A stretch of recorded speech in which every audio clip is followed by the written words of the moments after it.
going to tell you something I didn't want to admit for years. I wasn't stuck because life was unfair.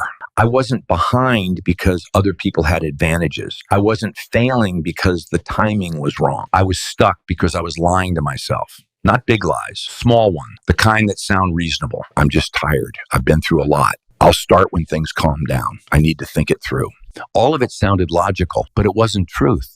It was protection. I was protecting myself from discomfort, from embarrassment, from failing publicly, from finding out I wasn't as good as I thought I was. You ever avoid something not because you can't do it, but because you're scared to try and see what happens? That was me. And here's the part that messed with me the most. I knew I had more in me. That's the worst place to live. When you know you're capable, but you're not executing. When you see the potential, but you're not disciplined enough to chase it. It's like walking around carrying unused strength. It weighs on you.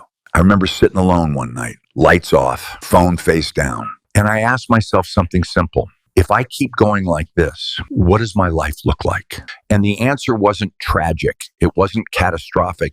It was average. And that scared the hell out of me. Not failure. Average, safe, predictable, explained away. I could see it clearly. Same habits, same excuses, same half effort. And I realized something brutal. I wasn't afraid of failing. I was afraid of committing, because committing removes your excuses. When you go all in, you don't get to say, well, I didn't really try. When you fully commit, the results are on you. And that's terrifying, because then you can't blame timing. You can't blame circumstances. You can't blame other people. It's just you, your effort, your discipline, your consistency. And for a while, I didn't want that responsibility. It was easier to say, I'm building, I'm planning, I'm preparing. You've done enough. It's fine.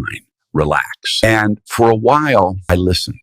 But here's what comfort doesn't tell you. It shrinks you slowly.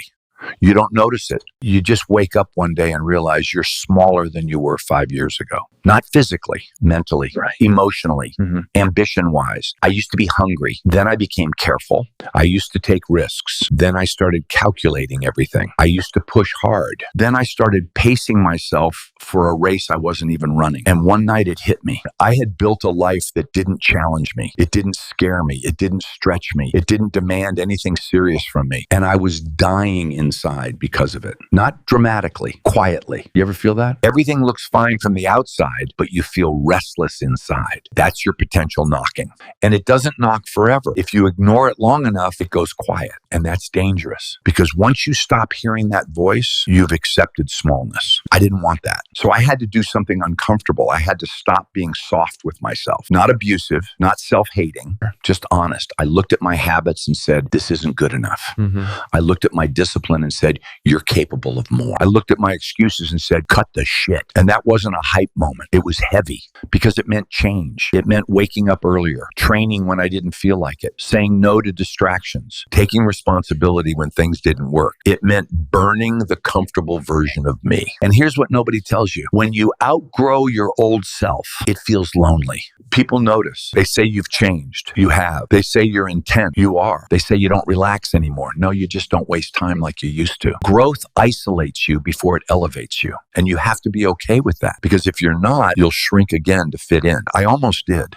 I almost convinced myself that pushing harder was unnecessary, that being average was fine. That balance meant not striving too hard. But I had to ask myself something serious. Do I want comfort, or do I want respect? Not from other people, from myself. Because self-respect is built in private. It's built when you keep promises no one sees, when you train and no one claps, when you work and no one praises, when you say no to easy dopamine. That's where identity shifts. And once your identity shifts, your life follows. You stop negotiating. You stop half committing. You stop dipping in and out. You go, not recklessly, deliberately. And yeah, there were days I wanted to quit. Days I thought this would be easier if I just relaxed. But easy doesn't build anything meaningful. Easy doesn't build confidence. Easy doesn't build edge. You know what builds edge? Doing the hard shit when you don't feel like it. And here's the truth most people won't say out loud. Nobody is coming to push you. Nobody is coming to save you from your own laziness. Nobody gives a fuck about your potential